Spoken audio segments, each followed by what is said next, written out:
What's good, y'all?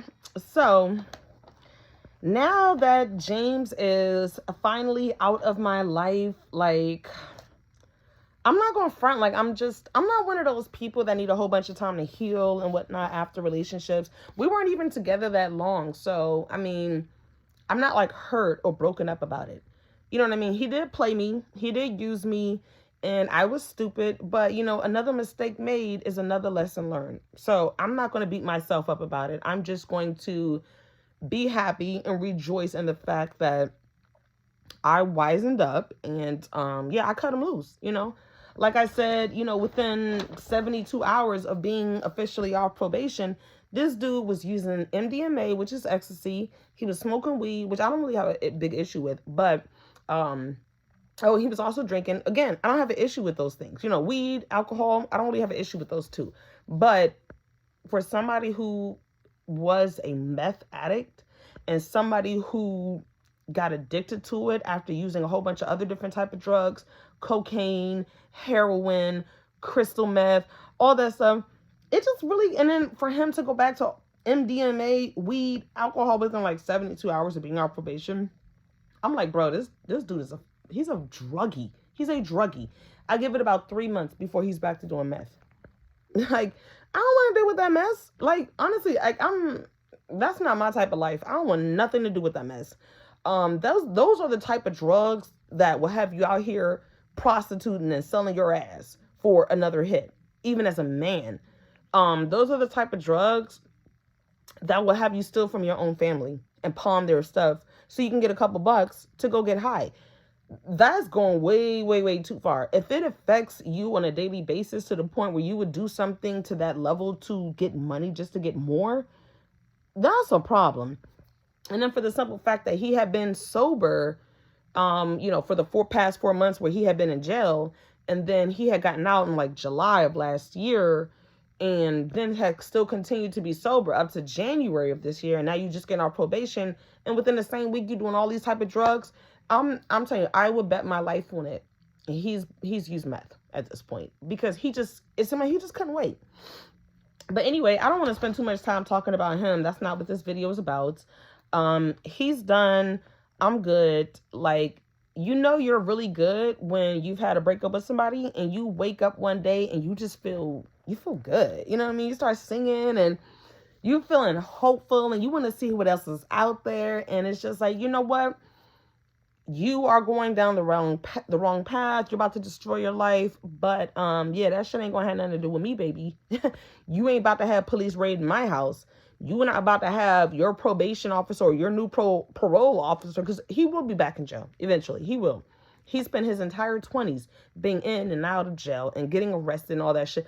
And I was just like, why am I even dealing with somebody like this? I have a clean arrest record.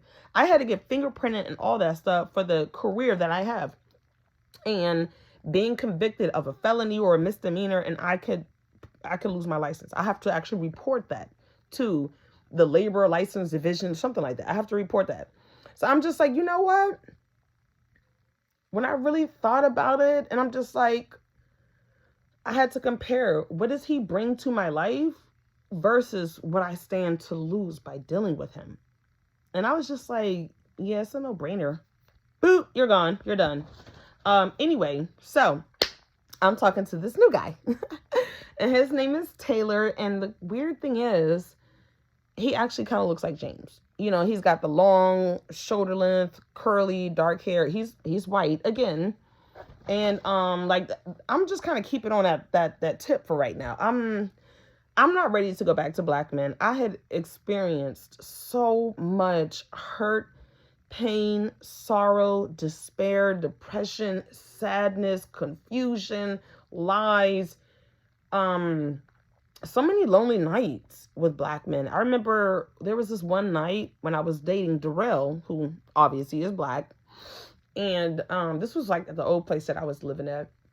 So we talked on the phone. He was supposed to be coming over. Mind you, it's like Friday, Saturday night. Nope, he's not taking me out. He's just going to come over and enjoy the food that I cook, the vagina that I provide to him, and, and just get up and leave the next morning. Me doing all of this stuff for a man who can't even take me out. So let me get back to my story. He's supposed to come over. It was about 7:15 where he told me, all right, I'm about to leave. I'm going to be over there soon. I'm on the way. 8:15 goes by. An hour later. 9:15 goes by. 10:15 goes by. 11:15 goes by. By this point, I'm asleep. I'm not staying up waiting for no freaking dude. Whatever you're going to do is what you're going to do, and I'm going to handle that mess when I wake up again. But, 11:15 goes by. 12:15 goes by. Let me tell you what happened. So at the older house that I was living at, it was all one story. And they had converted the garage into a bedroom. It was a rental. I don't do apartments. I don't do small spaces. If I'm a rent spot, it's going to be a house. That's what I like. So they had converted the garage into a bedroom. So the entire length of the garage, I made it into my room. So I'm only saying this to say my window was like right there. You know what I mean? Right there at the ground. So I'm sleeping. It's like 2:00 in the morning. And I don't know what it is about these messed up ass dudes, but they love 2:00. That's like a devil's number or something. They love 2:00 in the morning type of shit. So I guess that's when all the bars close. So I guess why. I guess that's why. But yeah, I'm sleeping and I get jolted or bolted, whatever the proper phrase is. I get woken up out of my sleep to somebody knocking on my window really loudly. And then they go and ring the doorbell. My kids are sleeping. It's 2 in. So Darrell pulled up at my house after telling me he was on the way at 7, showed up at 2. He told me that, he ended up meeting up with his boys. He was only supposed to go out for like a drink or two, but, time kind of ran over and they were just kind of chilling, got lost in the sauce, whatever. And that's why he showed up at 2. I'm so sorry, y'all. Darrell was a piece of shit. What I honestly believe, and I have no choice but to believe it, I believe Darrell took another woman out that night. And then after the date was done and they hung out for a couple of hours and shut the bar down, then he came back to me. I'm telling you, and again, this is just why I just don't fuck with black guys anymore. Like, I don't know if I'll feel that way permanently, but I know right now, the amount of just nasty, ratchet, disgusting, hurtful, belittling, inhumane shit that black men have done to me. And it's like, what the fuck do I do to you? I go to work and I take my ass home. You tell me you're coming over. I cook. I straighten up the house. All this shit. And you leave me sitting in the house until 2:00 in. That's when you finally want to show up. Waking me up out of my sleep, ringing my freaking doorbell as if I don't have kids. And when I spoke to him about this and expressed, my frustration over this shit, I told him straight up, you ever do that shit again, and I'm gonna leave your ass outside. Yeah, it's not gonna happen. He did do it again. I ended up moving to another house where I live right now, and it's 2 levels. Now my bedroom is upstairs. So he told me he was coming over one night and didn't show up until hours later. Calling my phone.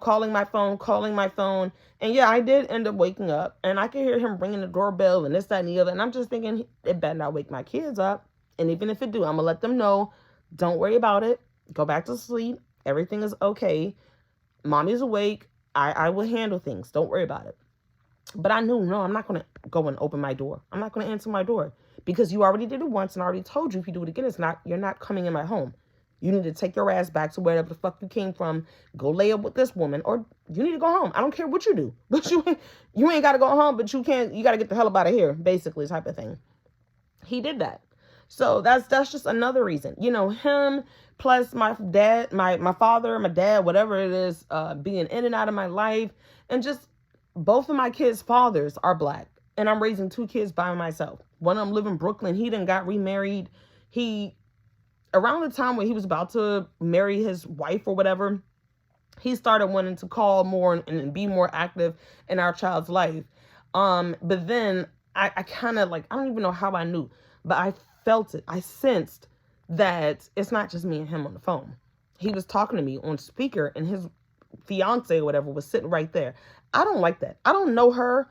Whatever we got going on with our kid has nothing to do with her. And I understand you know, that's your wife and you want to incorporate her and you want to set her mind at ease and this, that, and the other. But if I'm going to be talking to you and there's going to be somebody else on the phone, Why not let me know that? And it's not like I was saying anything crazy or trying to get back with him, or, it was nothing. It's nothing that I would be embarrassed or ashamed about. But I just felt like, what, you doing this stuff for a show. Because no matter who I date, who I've been engaged to, whatever, I don't ever feel the need to speak to my baby daddy in front of my fiance or my boyfriend on speaker. That's my life. That's my separate issue. That's something that came about before you even got here, that I've been handling all this time. Why do I need to make sure that you get to overhear the conversations on both sides? Why? That's not a very mature way of handling things. So I'm just like, first of all, that was stupid. And then, just dealing with my other daughter's father. This guy, every time a woman in tight jeans walked past, he didn't want to be with me anymore. But then he would come back to me a couple of weeks, maybe a month or so later, because that situation was done. Yeah, because you would be able to get in some girl's panties so quickly, and then you just kind of depleted the situation. Now you want to come back to your ride or die. Ladies, do not be a ride or die. Do not be that woman that no matter what's going on, you just want to be there for him and you want to support him and he's going through a rough time. Because I'm telling you, they don't give a fuck. They don't give a fuck. They will use you until there's nothing left of you to take. And then they're going to move on and get their shit together with the next woman. The same way you was asking a man for flowers and to take you out and this, that, and the other. He's not going to do none of that. He's never going to do that shit because you still with him and he's never done that mess. But I promise you, he's going to get with the next woman and he is going to give her everything that you've ever asked for. I don't know why that is. It's so weird. It's so weird. But yeah, so anyway, what I'm doing right now, which is the whole point of this video, I want to test out the 90-day theory. That's what I want to do. Because honestly, that's something I've never done before. I've never dated a guy for longer than 3 months without sleeping with him. You know what I mean? I've been ready to go. You know what I mean? And whether I'm not even, matter of fact, I ain't even going to go into details, but I feel like now is the time to test that out. And then this is also what's interesting about this stuff. So I'm almost 40. I'll be 35 in April. I'm 34 right now. This guy that I'm talking to, Taylor, he's cute too. I just snorted. But whatever. So Taylor looks just like James. He's got I think I already said this, shoulder length, long, dark, curly hair. He's got blue eyes. I think James had, I don't know, his eye color would change. That's one thing I like about, white guys. Like one day their eyes are brown, the next day their eyes are green, the next day their eyes are hazel, the next day their eyes are blue. I like that. It's so cute. It's interesting because our eyes don't do that. So it's different. It's cute. But anyway, in his pictures, he's got blue eyes. He's 5'11", and I'm like, 5'11" is basically 6 feet. And I did go into detail. I'm like, are you 5'11" or are you 5'9"? Are you 5'11" or are you 5'10"? Because trust me, that little 1 inch does make a freaking difference. Try walking around in high heels and you will understand what I'm talking about. But anyway, yeah, like, I'm interested in him. Like, this dude, Taylor or whatever, he's got his stuff together. So he says he owns a home. He's got a great career. So far from what I'm hearing, he's dated black girls. He's used to dating black girls, all that stuff. He has no kids. But here's the kicker, and I don't know if I said this already, but he's 26. I am 8 years older than this man. So not only am I testing out the 90-day theory, I'm also testing out being with a younger guy who's almost 10 years younger than me. It's interesting, But so far, so good, Today, did we just start? No. So we started talking yesterday. We were text messaging yesterday. Today I gave him my number because honestly, I like to feel a vibe out, and I feel like I respond to messages a little bit faster if it's coming through my cell phone versus some type of dating app. And I'm like, if we're talking about going out this Saturday, today is what, Tuesday? It's like, 5:30 in the afternoon. So I'm like, if we're talking about going out Saturday, then yeah, let's go ahead and start exchanging numbers. Let's message. And I know it's some of y'all women on here that, oh my God, it's 24 hours and you already gave him your number. Girl, it's a phone number. It's not a key to my house. So if things don't go well, blocked. You know what I mean? If I don't like him or he do something that irritates me, blocked, and on to the next one. You know what I mean? So I'm not all that concerned about giving a guy my phone number. I'm really not. So anyway, we were on the app messaging. I'm like, and then that's when he asked me, yeah, would you like to go out sometime? Blah, blah, blah. When are you free? And so we talked a little bit more. It's like, yeah, Saturday works for both of us. Okay, cool. Here's my number. He texted me within like 15 minutes. Hey, it's Taylor, blah, blah, blah. And so we was texting all day long at work today. We're literally still texting right now. I got to respond to his message. Right after this video, I'm going to go ahead and go and respond to his message. But we've been texting all day long. I remember it was like this with James in the beginning. And Taylor, he's like, I really want to take the time to get to know somebody, without bringing sex into it, this, that, and the other. He's young. He doesn't have the type of relationship experience that I have. One thing, like, I was doing a math on stuff, and I'm like, bro, you were born in 97, right? I was born in the 80s. When I was a senior in high school, or, you know what I mean, at that stage in my life, you were in, elementary school, about to go to middle school. I'm like, when I'm 40, you'll be 32. I'm just like, this is weird. It's weird. But, I mean, honestly, sometimes you can actually meet a guy. Oh, don't mind this, y'all. Side note, this is not a birthmark. Even if it was, no shade to anybody who got birthmarks. They are beautiful. That's your birthmark. But no, I burned my forehead. So just side note on that. But yeah. So, there have been guys that I've dealt with that have been older than me. Don't have their shit together. I mean, hello, James. He is 32. He now lives back with his mama. He's working a manual labor job that if he fucks up his ankle, he will be out of work for some time. And then with him just being such a fucking druggie and not being able to make the right decisions for him in his future. Bro, you got a kid. You have a daughter. And you out here doing ecstasy at 32? Grow the fuck up. I did that shit when I was a teenager. And then I started having kids. Don't get me wrong. I do like to drink. But do I get my ass up at work? Do I get my ass up for work every morning at 6 a.m.? You better fucking believe it. Because I like my job. I like my lifestyle. And I'm not going to let a hangover from drugs or alcohol interfere with me handling my business. You know what I mean? Like, it's like, 5:30? I left at 3 something. My boss just emailed me something and I responded right back, and then he responded right back. So it's just like, you have to be available. You have to, like that saying goes. I don't know how the saying goes. It pays the cost to be the boss or something like that. Because at my job, I am the boss. I worked for that. I earned that. I had to deal with a lot of catty ass, prissy ass, gossip girl ass type of bosses just to get to the point where, I get to work in an office and I am the head honcho. You know what I mean? Also, my bosses are now males. They're all men. And there's just no cattiness. There's no competition. There's no, she seems to be working her ass off and she seems to be going the extra mile and she's trying to be my competition. So I'm going to shut her down and show her who's real. I cannot stand working for females because y'all cannot stand to see another woman handling her business. It's like, damned if you do, damned if you don't. If I don't do my job, you want to fire me. If I do my job too good, you feel like I'm your competition and you want to fire me. So you don't get to lose your job in your lazy ass position. But that's not what this video is about. I digress. Anyway, so yeah, I'm testing out the 90-day rule. The 90 days will begin on our first date. I don't consider now starting the 90-day rules because we haven't met. We haven't been around each other. You know what I mean? We can get around each other and be like, I'm not really feeling this chemistry here. We did send some pictures or whatever. I do want to FaceTime him, but we did send some pictures, pictures that aren't on our dating app. His cat. Listen, if you watch the movie Serial Mom, you know what that was from. Like, I'm not just a weirdo. That was from a movie. But yeah, so we're going to see how this plays out. So hopefully I can update y'all on Saturday. I probably won't update y'all on Saturday because we're going out on Saturday. But maybe Sunday I can come back and I can update y'all about day 1. But let's test the 90-day theory. Can I make it 3 months with a guy without, giving up the wop? Letting him see what this be like?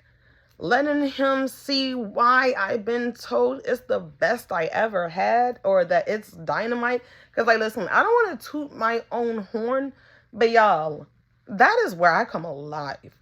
In the bedroom. I don't know what it is, but I'm good. And I shouldn't have said that. That's so weird. But anyway, let me rephrase it. I know there will be no complaints in that department. but I'm going to be a lady, and I'm going to have respect for my body and for myself and my values and my morals, and keep focused on where I want to be. You know, right now I'm two dudes baby mama. This freaking sucks.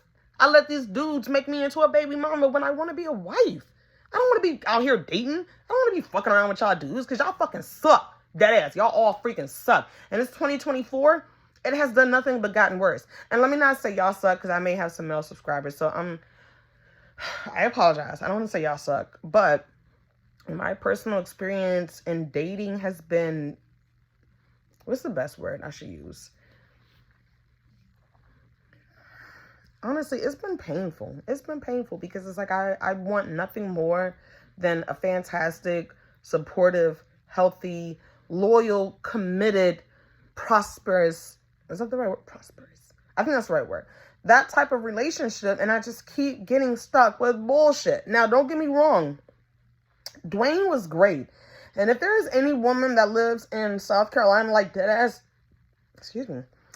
I will hook you up with Dwayne. If you are not looking for your man to be a 7 or more, 7 or better, I will hook you up with Dwayne, because he is actually such a great guy. He really freaking is.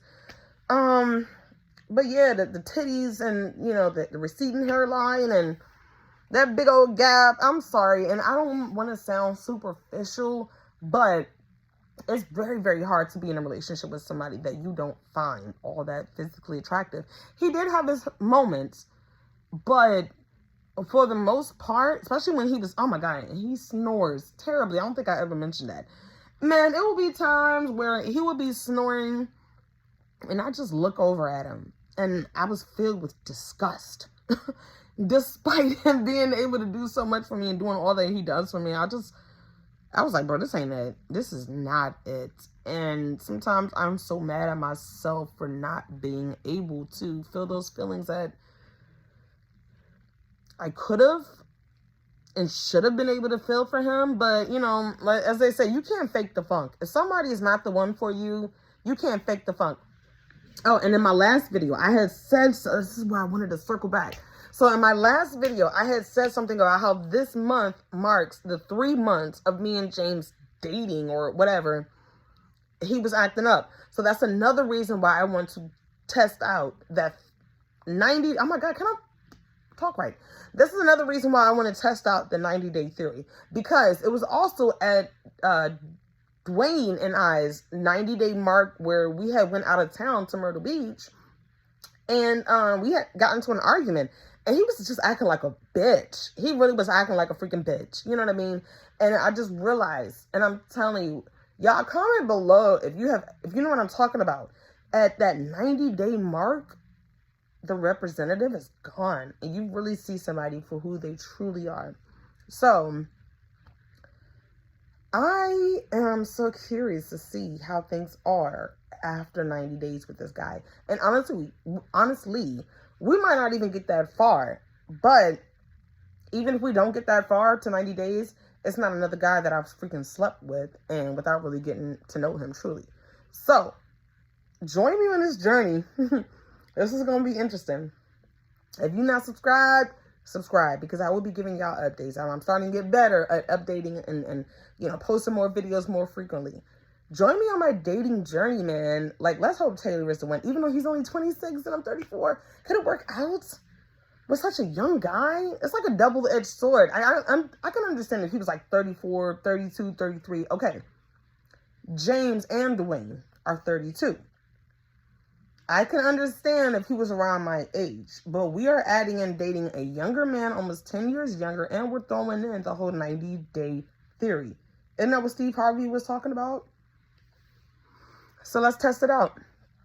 90 days, day negative, what's today? Tuesday? I don't know if we're meeting up on Friday or Saturday. I don't know, but again, I'm going to update y'all and after our first date.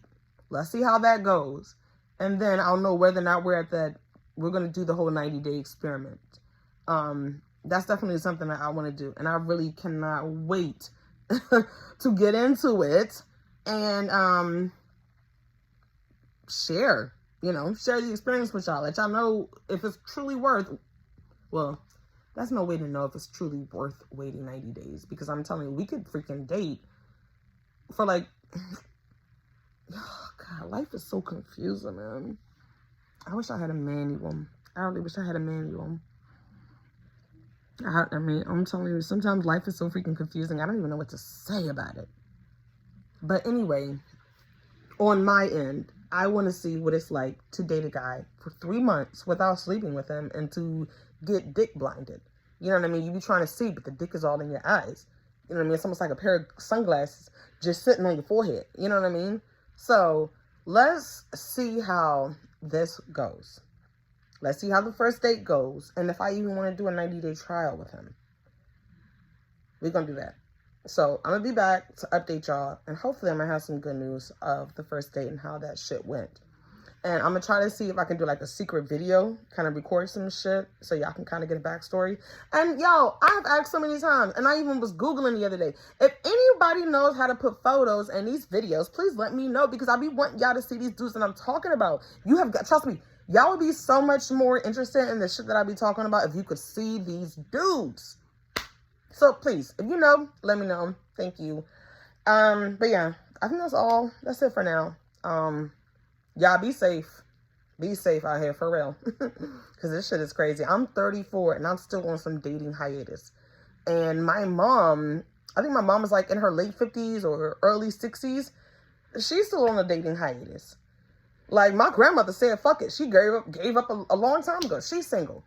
I don't want to keep projecting the image to my children that all men are shit and you just ain't going to be no man for you. You're just going to be dating constantly. Dating. Every couple of months, you're going to have a new boyfriend. Every year, it's going to be a new guy. You know, Tom, Jerry, Dick, Mike, Anthony, Charles, Roger. It's just, I'm tired of this shit. This is why I would have married and settled on Dwayne. I'm tired of this. It's exhausting. It's exhausting. You get comfortable with somebody and then you gotta let them go. Listen, I don't want to make a long video tonight. I just wanted to update y'all with the future content and what's about to be coming out. We finna start our 90-day journey. Hopefully, if everything goes well with our first date on Saturday. And that's just where we are with things. I hope everybody is staying blessed. And just be safe. And that's it for right now. Peace.